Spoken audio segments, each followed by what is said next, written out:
lo que han aprendido hasta el momento en esta asignatura? Algo que no hayan sabido, algo que sientan que es necesario o crean que les va a servir más adelante. ¿Quién quiere comentar? Profesora, bueno, a mí en lo personal, el aprender a trabajar con la aplicación, con el Padlet. Ya, eso te ha llamado la atención, del curso, digamos. Ya, bien, gracias, Nazaret. O sea, a mí en el tema de materia, más que nada el tema de las leyes que se refieren a enfermería, el saber identificar lo que como que nos protege, lo que podemos hacer o no, eso me llamó mucho la atención, ¿Eso no como lo más habían general. visto antes en otra asignatura? Sí, igual se había hablado, pero encuentro que se habla como más profundamente del tema de lo que trata la gestión del cuidado, a qué se refiere, como que eso me llama la atención. O sea, antes en otra asignatura les decían así como, la enfermería en el Código Sanitario está en el artículo 113 y bien, gracias. ¿Algo así? ¿No les explicaban qué significaba eso? ¿Naisa? ¿Era como muy Es por que encima? sí, yo creo que muy por encima porque como que ahora he adquirido como otro conocimiento más sobre lo que se trata, por ejemplo, el código sanitario, lo del artículo 113 igual y los incisos, eso no lo había oído. Ya, gracias, Naisa. Catalina, Lo mismo que mi compañera, el artículo 113, el Código Sanitario, la reforma del Código, la ley 19.937, todo eso.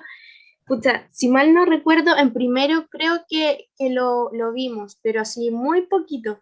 en la enfermería Eh, básica. claro, pero no tenía mayor conocimiento, entonces sí, eso ha sido súper interesante. Ya, ¿alguien más que le haya llamado algo de manera particular? ¿El código deontológico, chiquillos, no les llamó la atención? ¿O el código de ética? ¿Nadie? Profe, yo ahí tengo como una duda, no entiendo muy bien como qué significa. O sea, me falta como más repasarlo, pero como por lo que he leído no me queda claro. Ya, vamos a partir por ahí entonces. De lo que ustedes dijeron, ustedes ya se dieron cuenta que hay una cantidad de leyes, ¿no es cierto?, que se agrupan en algo que se llama un código, ya que el código es un grupo de leyes. Y ese grupo de leyes específicos de la salud se llama código sanitario, ¿ya? El código sanitario ha tenido varias reformas, se ha ido complementando y de hecho ahora quieren volver a reformar el código, ¿ya? Y ahí está la pelea de nuevo, en fin, que sí. Pero lo importante es que la profesión de enfermería, junto con otras más, ingresó al Código Sanitario no hace mucho, el año 95, 97, por ahí, para justamente definir, como dice el código, la tríada básica de la atención de salud, que en ese momento se estimaba que era el médico, el químico farmacéutico y la enfermera. Estamos hablando hace años atrás. Ahora hay otras discusiones de quiénes son importantes, ya no se habla de la tríada, se habla del equipo de salud, en fin, qué sé yo, pero son cosas que todavía no están realmente definidas y esa reforma todavía está en proceso. Pero ¿qué es lo que tenemos ahora? Ahora tenemos un código sanitario que dentro de su libro quinto, que es como la quinta parte de todo lo que tiene el código, se explicita las profesiones de salud y ahí está todo lo que dicen las chiquillas como la Catalina y como la Naisa, que hablan del artículo 113, el artículo 113, el 112 y el 113 bis, que son los que definen qué es lo que hace la enfermera, hasta dónde, por qué, cómo, cuándo y qué, y bajo quién está la supervisión. ¿Ya? Ese es el código sanitario. ¿Y qué tiene que ver con la ley? Si usted se sale de lo que dice el código sanitario y de lo que dice de la gestión del cuidado y de lo que se define como servicios de enfermería, lo que usted está haciendo es romper la ley de alguna manera. Y eso tiene una sanción y pueden ser distintas sanciones dependiendo de de la falta que usted haya cometido, ¿ya? Y dentro de las faltas hay varias cosas que ustedes lo vieron como conceptos, lo vieron en su Padlet, ¿no es cierto?, donde hablaron también, que está más abajo, de la responsabilidad, de lo que es la impericia, la negligencia, la inobservancia, los reglamentos y la imprudencia, que puede ser temeraria o no, de acuerdo al código que estemos citando, ¿ya? Y eso implica que usted como profesional tiene una responsabilidad. Y los tipos de responsabilidad son la responsabilidad civil, la responsabilidad penal y la responsabilidad ética, ¿ya? Las primeras se rigen a través de las leyes de los hombres, digamos, que nosotros hacemos y que está uno en el Código Civil y la otra está en el Código Sanitario, ¿ya? Y la otra, que es la responsabilidad ética, ¿ya?, está dentro de lo que significa el código deontológico o el código de ética, que es lo que ustedes tienen ahí en un módulo de autoaprendizaje donde pudieron verificar, ¿no es cierto?, y revisar las directrices del código de ética del Colegio de Enfermeras, ¿ya? Que algunas se enredaron, que el código del CIE, que el código del Colegio de Enfermeras, uno está basado en el otro, apuntan a lo mismo, pero lo importante es que ese código de ética nos regula nuestra forma de actuar delante del paciente y aunque nadie nos vea, ¿ya? Las leyes nos regulan para que no le hagamos daño al otro, pero el código de ética regula nuestro actuar como personas, ¿de acuerdo? Entonces, si yo les digo la responsabilidad ética, ¿quién regula la responsabilidad ética? Chiquillos lindos, ¿quién me levanta la mano? En el código de ética del Colegio de Enfermeras. En los códigos de ética, ¿no es cierto? Y puede ser en el código de ética de enfermería o en el código de ética del CIE. ¿Ya? Cualquiera de los dos dice más o menos lo mismo, los deberes que yo tengo como enfermera con el paciente, de tratar al paciente como persona, de considerarlo en todo su ser, de respetarlo, de no hacerle daño, etcétera, etcétera, etcétera. ¿Ya? Y si yo digo que hay un falso profesional enfermero que está atendiendo en un hospital, eso, ¿de dónde está estipulado quién puede ser y quién no puede ser profesional de enfermería? ¿Dónde está eso? En el Código Sanitario. En el Código Sanitario. No solo en el Código Sanitario, sí, está también, porque hay un montón de cosas que están reguladas en el sentido de ¿cómo se llama esto? De la educación, por ejemplo, quiénes pueden acceder a ser enfermeros, cómo se titulan y todo lo demás, y eso también está de alguna manera linkeado o mencionado en el Código Sanitario, ¿ya? Hasta ahí. ¿Alguna duda? A la persona que me preguntó por el código de ética. No era por el deontológico. Es que básicamente es lo mismo. Mm. La deontología es la ciencia, y te lo voy a poner acá, donde dice, acá, ¿qué es la deontología? ¿Revisaron este Padlet? O sea, este Genially. Sí, sí lo vi. Ya. Aquí dice, bueno, ahí hay una cita donde dice, siempre se debe preferir el bien general al particular, nuestro beneficio particular no debe tomarse en cuenta cuando se trata del bien común. Y eso básicamente aplica a las personas. Y la deontología es la ciencia del deber que está inscrita en los códigos y las normas legales. O sea, aquí yo estoy pensando que yo como enfermera, ¿cuál es mi deber? ¿Qué es lo que me dice? ¿Qué es lo que yo hago? ¿Por qué yo estudié enfermería? ¿Qué es lo que soy como profesional? ¿A qué me dedico? Naisa, ¿a qué te dedicarías tú como enfermera? En el cuidado del paciente. Cuidado del otro, ¿cierto? Ese es tu deber. Y ese deber tiene un deber moral y un deber que se refiere a las normas legales, ¿ya? Si nosotros pensamos en el deber de las normas legales, ¿cuáles serían tus deberes bajo las normas legales en este cuidar al otro, porque lo que nosotros hacemos es el cuidado, ¿cierto? Cuidar al resto de las personas, ¿no es cierto? O la gestión del cuidado, si tú quisieras ser más amplia. ¿Qué es lo que te dice en las normas legales referente a ese deber de cuidar? ¿Qué te acuerdas tú que decía el Código Sanitario, el artículo 103? ¿Te acuerdas de algo o alguien que le ayude? ¿Qué dice el código? ¿Cuál es el deber de la enfermera o qué es lo que hace la enfermera que está descrito en el Código Sanitario? La gestión del cuidado a lo largo de todo el ciclo vital. Ya, y eso se resume en ¿qué? En la definición de los servicios de enfermería. ¿Alguien se acuerda de algún servicio de enfermería que esté mencionado ahí? Como el de ejecutar las acciones. O Ya, sea, puede ser ejecutar las acciones derivadas de el eh, diagnóstico y el tratamiento médico. Ya, ese es uno.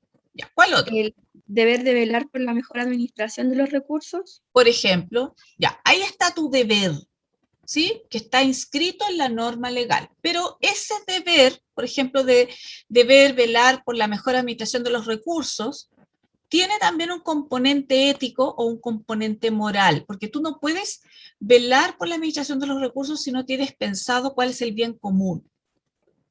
¿Me explico? No puedes decir, ya, yo voy a tener 50 millones de pesos y esos 50 millones de pesos yo se los quiero dar a los pacientes que tienen cáncer y no le voy a dar nada al resto porque para mí es importante, yo tengo un deber de administrar los recursos, entonces yo se los paso a los pacientes con cáncer. Eso está dentro de lo que dice el Código Sanitario, está dentro de la moralidad. Naisa, ¿qué sería lo moralmente correcto ahí?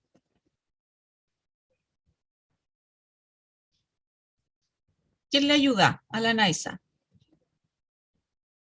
¿Será correcto eso de que yo tengo 2 pacientes con cáncer y yo tengo 50 millones de pesos y tengo un montón de otros pacientes con otras patologías? Y yo digo, no, es que los pacientes con cáncer, pucha, a mí me dan tanta pena, se los voy a dar todo a esos 2 pacientes con cáncer. Y todo el resto de los pacientes que necesita, no le voy a dar nada porque no es tan importante. ¿Eso es moral lo que estoy diciendo o no? No, profe, no. Ya, entonces dentro de tu deber, que dice el Código Sanitario, que es el deber de velar por la mejor administración de los recursos, tú tienes un deber moral. Y ese deber moral tiene que ver con los conceptos de justicia, equidad e igualdad. ¿Sí? Naisa, vamos más claro, ¿no? Profe, ahí vamos bien. Ya, entonces cuando tú te enfrentas a la deontología, quiere decir que tú tienes los principios éticos y la ética que te regula el colegio de enfermeras o el código del CIE, ¿ya? Y también tienes que juntarlo con estos códigos y las normas legales que parten de tu deber hacer, ¿ya? O deber ser, digamos. Entonces tú tienes que juntar las dos cosas y una vez que tú las juntas y aplicas la ética y la moral, que son cosas distintas, en tu deber ser o tu deber actuar y vas a poder ser deontológicamente correcta.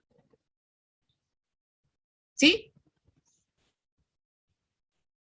¿Naisa? Sí, ahora sí entendí. ¿Alguien más tiene esa duda?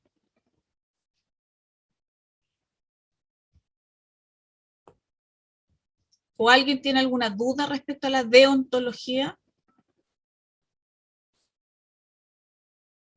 Chicos, No, profe. ¿nadie más? Ya. Entonces, resuelto el tema de la deontología, nos vamos a devolver.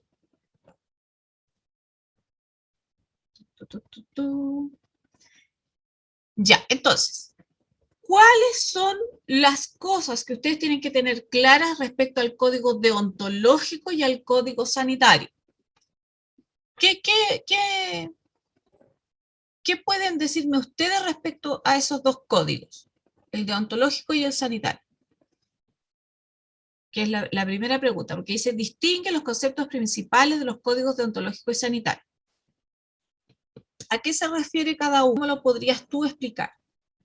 Ya, pues lo que entendí es que el código, el deontológico, ya habla sobre lo que es mi deber moral y habla también sobre los principios éticos, y estos dos como que se fusionan y al juntarse hablan sobre lo que es deontológicamente correcto. Ya, ¿y cómo se relaciona el código deontológico con el sanitario? Porque en el fondo ahí me estás diciendo que hay una normativa, entre comillas, que tiene que ver con el deber moral de hacer o hacer, ¿cierto? Ya, ¿cómo lo junto eso con el código sanitario, Naisa? Y ya, y el principio sanitario son este conjunto de leyes y de normas que rigen lo que es el actuar que de uno debe tener. Ya, entonces, no basta Entonces, con ser un buen profesional y seguir las leyes si es que yo no soy moralmente correcto, en el fondo. sí, ¿Sí o no? sí, ¿Están sí. todos de acuerdo? Sí, profe. ¿Todos lo entendieron? Sí. Ya. Ahora dice, identifica el contenido central que incluye enfermería que incluye a enfermería con el código deontológico del código sanitario. Ya, eso ya es como más o menos lo mismo. Básicamente el código deontológico habla de cómo nuestra profesión o nuestro quehacer apunta al bien común. ¿Ya? O sea, qué cosas yo debo tener presentes para poder apuntar al bien común. Y ahí tenemos lo mismo que aparece en el código de ética del colegio, que se refiere a que hay que considerar a las personas en su contexto, ¿no es cierto?, respetarlas, tomarlas de una manera integral, holística, comprenderlas, acogerlas y todas esas cosas que dice el código de ética. ¿De acuerdo? Ya, respecto a los derechos y deberes que les debo esa clase, se las voy a subir hoy día, si Dios quiere. Derechos y deberes. ¿Qué aprendieron de los derechos y deberes de acuerdo a la normativa que nosotros tenemos? Ignacio. O sea, por lo que yo tengo entendido, bueno, se promulgó como una ley primero. La ley en este caso es la 20.584, en donde aplica los deberes y derechos del usuario, en donde protege a ambas partes en este caso, tanto como al usuario como al profesional de salud, en donde se estipula cómo debe actuar el profesional hacia el paciente o usuario y cómo el usuario también debe comportarse en diversas situaciones. Eh, una parte de la normativa es que el letrero de deberes y derechos del usuario debe estar a las entradas de los recintos en un formato amplio y extenso, en donde debe estar con letra clara y visible y estar en dos idiomas, el, el español y creo que era el mapudungún, si no me recuerdo mal. Depende de dónde Eh, estén, porque si es en Rapa Nui, tiene que estar en Rapa Nui. sí, también.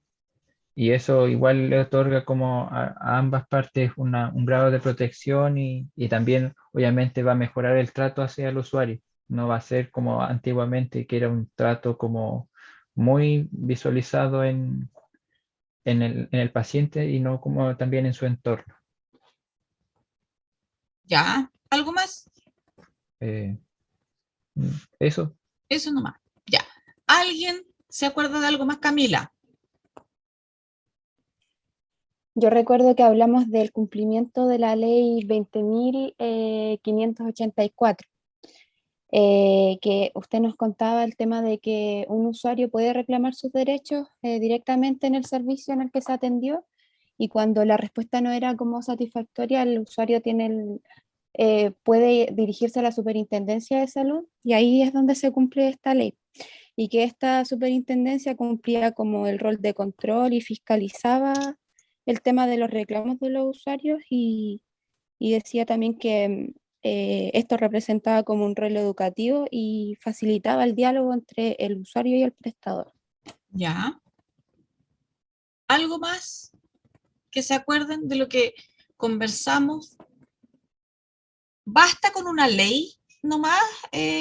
¿Una ley que esté promulgada, escrita en alguna parte para que esto se cumpla? ¿Las leyes para que se cumplan, basta con que estén escritas? No, ¿O de la voluntad de cada uno. ya, pero si es una ley, po, se cumple igual nomás, po, quiera uno o no quiera? Pero ¿qué podrían hacer ustedes para que se cumplan? Sobre todo esta que tiene que ver con los derechos y deberes de los pacientes. ¿Qué es lo que falta ahí por parte del profesional, que es una acción permanente cuando uno trabaja sobre todo en el sistema público? Educar. Educar, reforzar, ¿ya?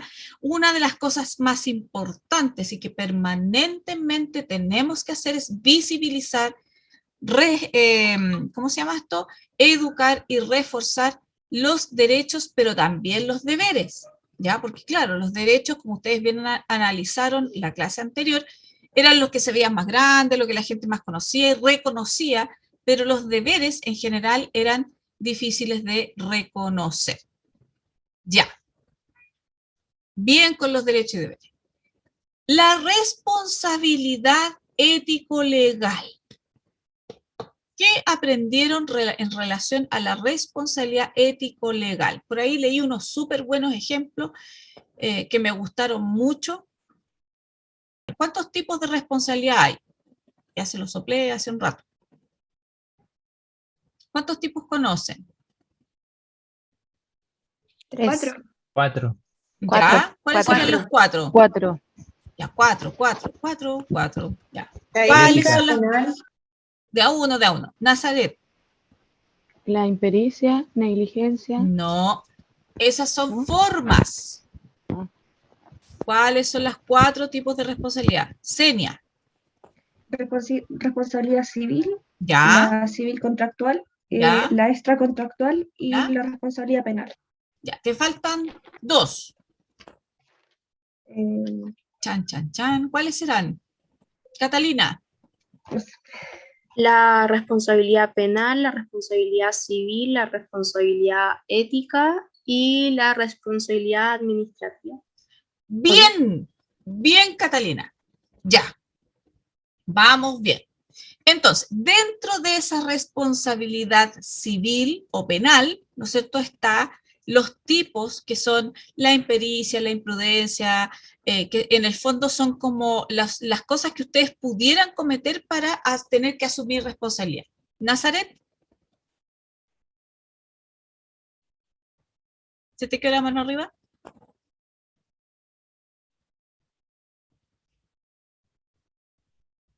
Ya. Entonces, a ver qué dice el chat. Dice ética administrativa civil, penal, ética administrativa. Bien, perfecto. Oye, que están secos ustedes. Ya. Ahora, si yo les digo, ¿qué cosa podría corresponder a una responsabilidad administrativa? ¿Cuándo hablamos de una responsabilidad administrativa? ¿Cuál es la responsabilidad administrativa? Porque uno no saca nada con enumerarla, pero tiene que entenderla. ¿Dónde se aloja lo que tiene que ver con la responsabilidad administrativa? ¿Andrea? Un ejemplo podría ser cuando se abandona por abandono de funciones. Ya, por ejemplo, da un ejemplo cotidiano, una cosa simple. Por ejemplo, no llegar en el horario de trabajo o hacer abandono. Está uno en turno, por ejemplo, y se va sin Bien. algún permiso administrativo. Excelente, ya. ¿Dónde ubicamos o encontramos eso que dice la Andrea que es responsabilidad administrativa? ¿Dónde? ¿Dónde se encuentra ese reglamento, esa normativa? Ignacio.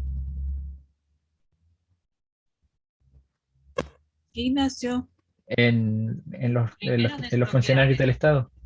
Ya, solo para los funcionarios del Estado, pero ¿dónde lo podemos leer? ¿Dónde yo podría ir y revisar cuáles son elementos de mi responsabilidad administrativa? ¿Dónde lo puedo leer?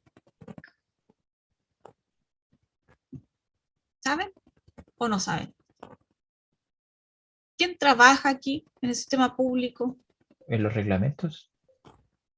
No es. ¿Quién ¿En trabaja? el código sanitario? No es. Administrativo. ¿Quién da más? Reglamentos, código. ¿Dónde? ¿Dónde está? ¿Dónde se escribe eso? ¿Les suenan por ahí? El estatuto administrativo, Los protocolos. Bien, estatuto administrativo. No sé Estatuto. quién lo dijo, pero es el estatuto administrativo. Cuando usted entra a trabajar a un sistema público, le van a entregar, generalmente le entregan una copia del estatuto administrativo.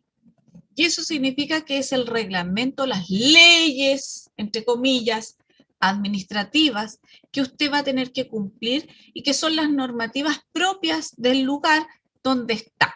Y esto es para los funcionarios públicos, ¿ya? Existe también el Estatuto de Atención Primaria, que está específicamente destinado a los profesionales que trabajan en la atención primaria y que dependen de la municipalidad, ¿de acuerdo?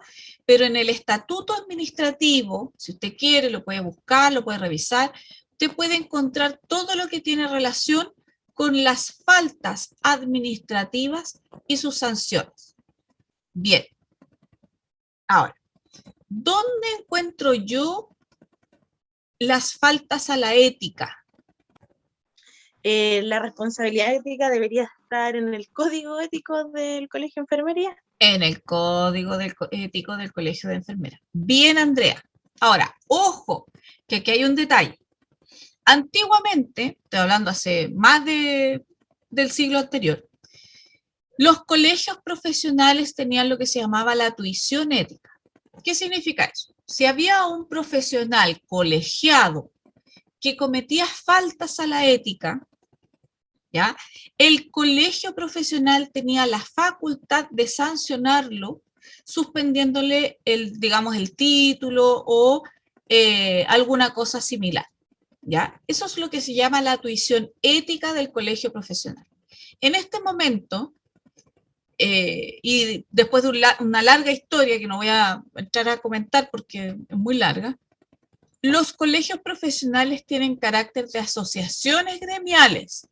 Por lo tanto, ya no tienen esa tuición ética que tenían hace tiempo atrás, y esas personas que cometen faltas a la ética, da lo mismo del origen que sea, qué profesional sea, la única sanción que obtienen es la sanción moral de las personas, digamos, ¿ya? Es el juicio público de decir, oye, este gallo, mira, mintió, o mira, estafó, o mira, hizo esto, hizo lo otro, pero no hay una sanción real, ¿de acuerdo? Por lo tanto, ahora los dilemas, o sea, no los dilemas, las faltas a la ética de los distintos profesionales con los que ustedes se pueden encontrar, y pueden encontrar casos en el diario todos los días, ¿ya? Esos que operan sin licencia para cirugía, o esos que yo leí una vez una cosa horrorosa de que lavaban, por ejemplo, el material quirúrgico, lo lavaban con alcohol y lo volvían a usar, no lo esterilizaban, ¿ya? Eso es un delito y una falta a la ética del terror. Entonces, todas esas faltas éticas que cometen los profesionales, no hay cómo sancionarlas más que la sanción pública que puede tener de que la gente elija no ir a atenderse con el profesional, o digamos que aparte que todo el mundo lo va a conocer como el ladrón o el mentiroso o el estafador, o etcétera, etcétera, ¿ya? Esa es una de las cosas que actualmente se está solicitando al Congreso, de que se restituya la tuición ética de los colegios profesionales, ¿ya?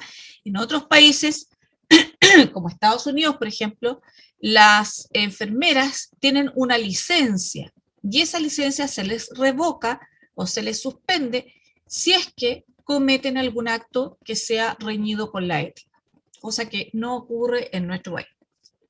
Ya, bien. ¿Cuándo hablamos de responsabilidad penal? ¿Quién se acuerda? Hay una clave para hablar de responsabilidad penal. ¿Con qué tiene que ver la responsabilidad civil? Partamos por la civil, mejor, que es más fácil. ¿Con qué tiene que ver la responsabilidad civil? Si yo voy a demandar a alguien, ¿por qué lo puedo demandar en la justicia civil? Por el no cumplimiento de algún contrato. ya por el no cumplimiento de algún contrato o algún acuerdo de carácter civil. Y aquí el clásico ejemplo que yo les pongo, que es el que cuando usted va a arrendar una propiedad, ¿no es cierto? Usted es el dueño de la propiedad y la deja en arriendo, y el arrendatario se arranca sin pagar, ¿ya? Ahí lo que vale es una demanda de carácter civil para que le pague el arriendo, porque lo que usted quiere es que le pague el arriendo y que le devuelva el departamento, ¿cierto? Ahora, si, por ejemplo, yo, en el caso de salud, ¿cuándo yo podría hablar de una responsabilidad civil? ¿Cuál es el Cuando contrato aquí? ¿Ah, Felipe? no, perdón. No, estaba cambiando el tema de lo civil a lo penal. No, no corresponde lo que iba a decir. Piénsalo y lo dices. ¿Cuál es el contrato cuando hablamos de profesionales de salud? ¿Tenemos algún contrato? ¿Quiénes trabajan aquí? ¿Qué dice el contrato de las personas que trabajan en salud? Hay cosas que están explícitas en los contratos y hay otras cosas que se derivan del contrato, ¿ya? Por ejemplo, si yo atiendo a una persona en un hospital, ¿ya? Y yo estoy contratada por esa clínica, hospital o lo que ustedes quieran. Voy y resulta que le tomo un examen a la persona, ¿ya? Y me equivoco y rotulo otro examen de otra persona y salen los exámenes cambiados, ¿ya? Ahí hay una responsabilidad civil. ¿Por qué?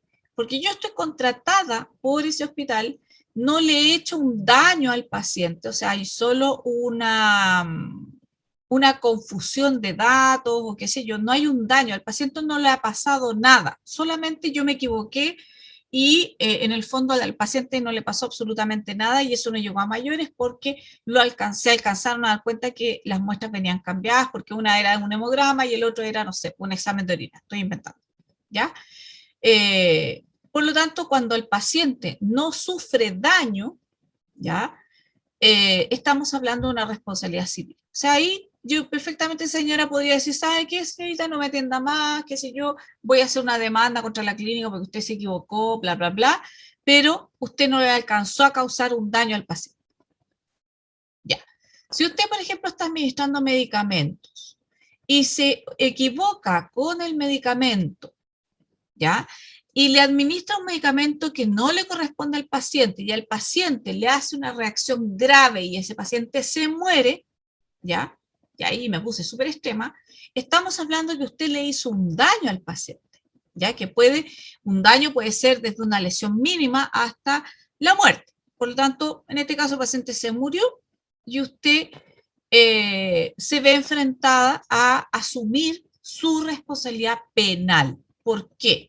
Porque dentro del Código Sanitario o dentro del, digamos, las distintas normativas penales, hay una que dice que no lesionar a otras personas, no dañar ni lesionar a otras personas, menos causarle la muerte. Por lo tanto, si usted le causó la muerte, sea intencional o no intencional, eso es ya responsabilidad penal, porque hay un daño.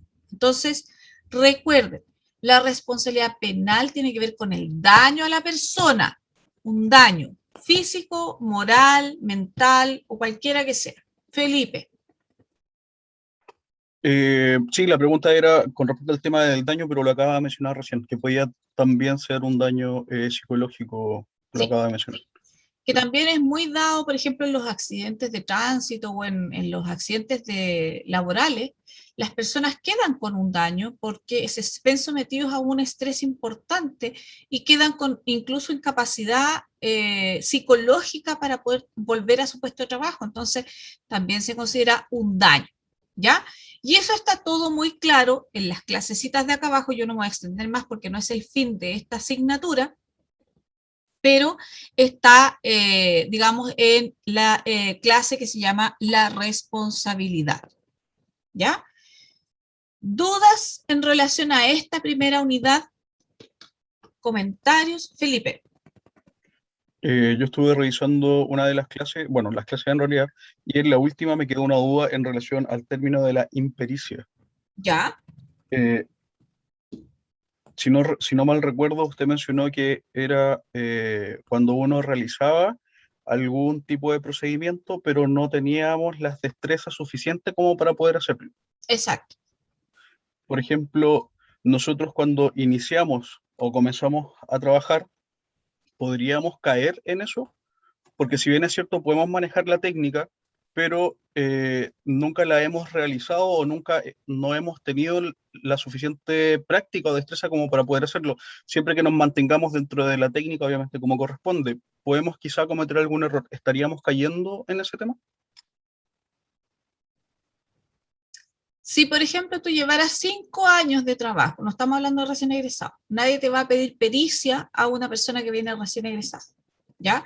Pero si tú llevas 5 años y todavía no logras hacer bien, estoy inventando, por favor, chiquillos, esto es un ejemplo súper garrafal, pero si tú no logras hacer bien una punción arterial, una cosa que puede ser de todos los días, que a mí me tocaban todos los días punciones arteriales donde yo trabajaba.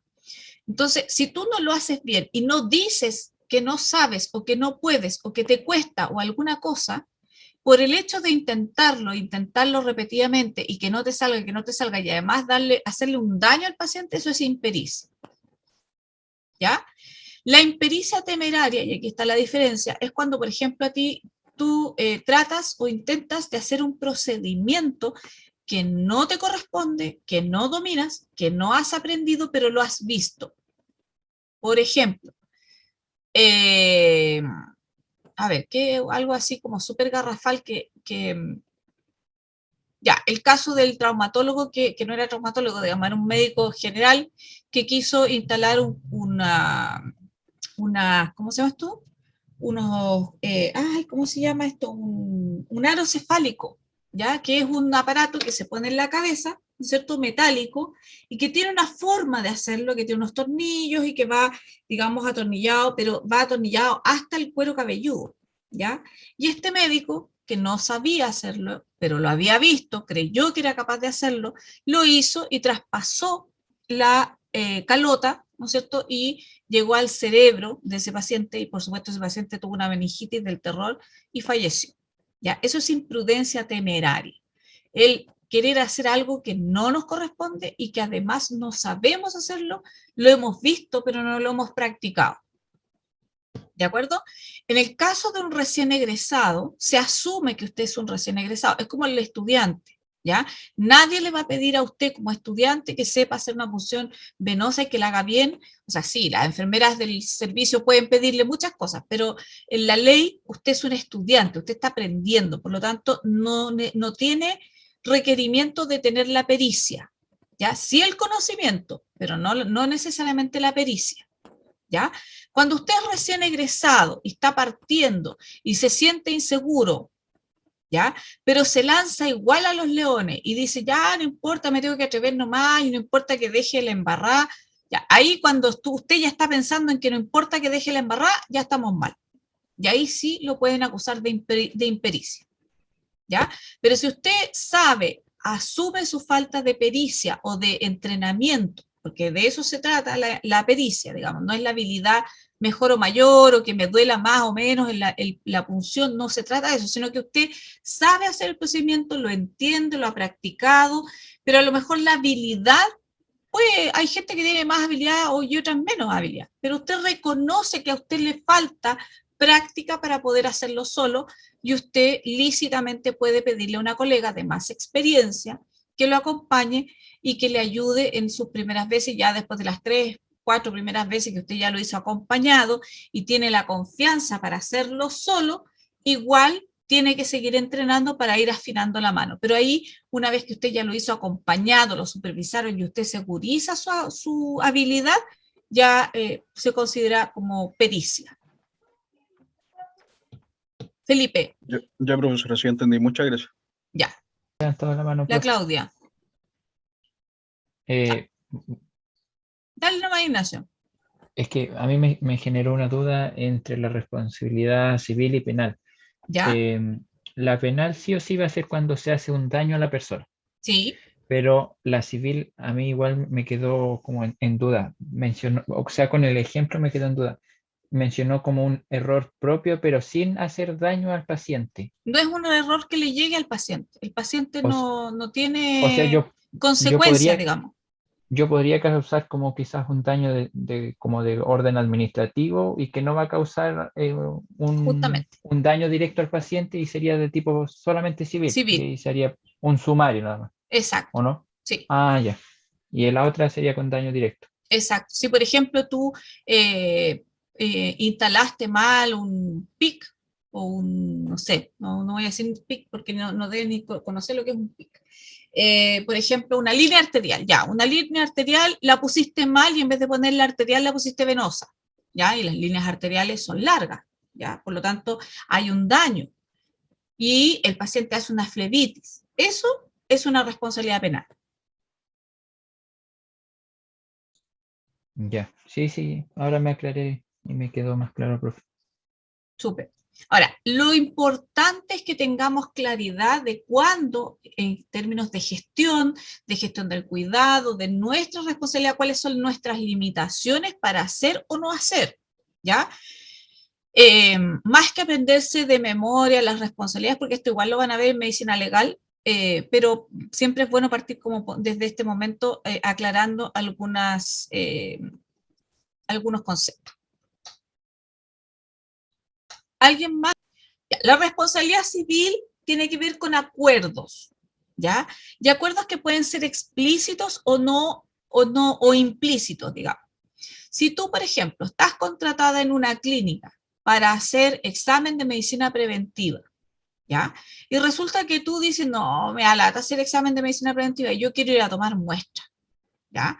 Y tú te vas a tomar muestras, no estás causando un daño a los pacientes porque tú sabes hacer bien las dos cosas. Pero tú estás contratada para hacer examen de medicina preventiva y te vas a tomar muestras porque no quieres hacer el examen de medicina preventiva y te dejas botado, por ejemplo, tu tarea del examen de medicina preventiva. Eso es responsabilidad, podría ser eventualmente una responsabilidad administrativa, ¿ya? O una responsabilidad civil. ¿Por qué? Porque dejaste a varios pacientes sin su examen de medicina preventiva y de ellos, alguno, por ejemplo, sí era diabético y no alcanzó su tratamiento en el tiempo que tenía que tener, ¿ya? Y ese paciente hizo una demanda porque tú no lo atendiste en su momento e identificó que tú eras la encargada y que tú tendrías que haberlo atendido y no lo atendiste y eso le produjo un problema. No un daño, porque el daño, digamos, no se ha hecho todavía, pero sí un problema. ¿De acuerdo? Eso es responsabilidad civil. Ahora, si tú, por ejemplo, estás tomando exámenes, ¿ya? Y usas o tomas mal un examen o no. Vamos a hacer con los medicamentos, que es lo más claro. Si usted está administrando un medicamento por vía endovenosa, está instalando una vía venosa, ¿ya? Y dentro de los cuidados de la vía venosa, que está dentro de los reglamentos, está dentro de la norma y todo lo demás que usted ya conoce, que usted sabe que las vías venosas tiene que cambiarlas cada cierto tiempo, cambiar los viales y cambiar todo cada cierto tiempo, rotular y todo lo demás, y usted no hace nada de eso y la persona termina con una flebitis, eso es una responsabilidad penal. ¿Sí? Hay un daño a ese paciente, la paciente tiene una flebitis, ¿de acuerdo? Ya, profe, ahora me quedó claro. Ahora sí. ¿Alguien más? La Cenia había abierto el micrófono en delante, no sé si era una pregunta o quería comentar algo. Chiquillos, recuerden, y les voy a volver a leer. Ya, la María de los Ángeles no, dice la Denise tampoco. Control 1, acuérdense que ya no vale el 10%, así que olvídense de eso. El control 1 dice, lo que se le va a preguntar o lo que se le puede preguntar son estas cosas que están acá. Distingue los conceptos principales de los códigos deontológicos y sanitarios. Identifica el contenido central que incluye la enfermería con el código deontológico y código sanitario. Explica los derechos y deberes del paciente en base al análisis de normativa vigente.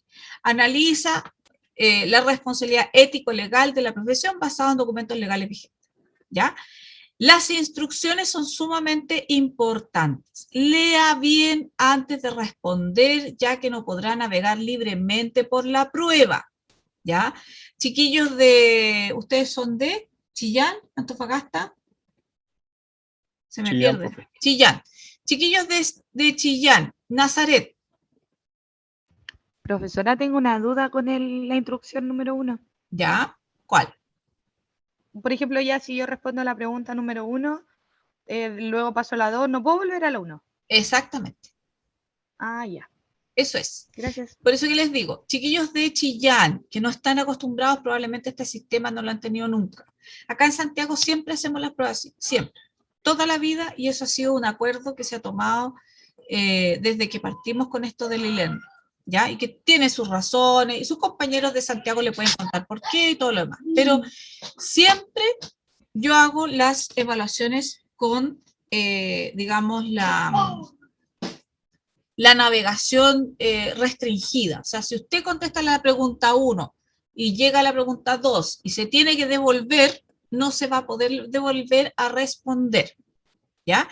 Ahora, no recuerdo cómo está, ¿para qué les voy a mentir? Que no están todas las pruebas iguales, algunas aparecen todas en la misma página.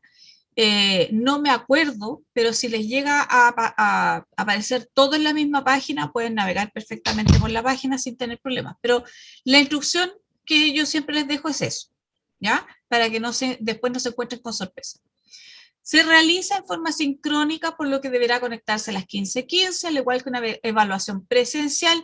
Si llega tarde, solo tendrá el tiempo que le quedará. La evaluación durará 90 minutos. Al abrir la evaluación comenzará a correr el tiempo. No copie respuestas de internet. Si lo hace, obtendrá la nota mínima sin derecho a recuperativa. Mucho éxito. ¿Ya? De todas maneras, cualquier dificultad, yo siempre estoy en línea en el momento que ustedes hacen la prueba. Puede que no les conteste al tiro, pero si usted me manda un mensaje y yo lo puedo ver después, bueno, ahí tomaré la decisión y le informaré que no se desespere, que vamos a resolver el tema. Si es que se le cerró la prueba de repente, si es que se le cortó la luz, si es que no pudo ingresar, si es que lo que haya sido, lo resolveremos en su momento, ¿ya? Pero no se desesperen, todo tiene solución. Lo que no tiene solución es la falta de conocimiento y eso ya es responsabilidad de cada uno. ¿De acuerdo, chicos?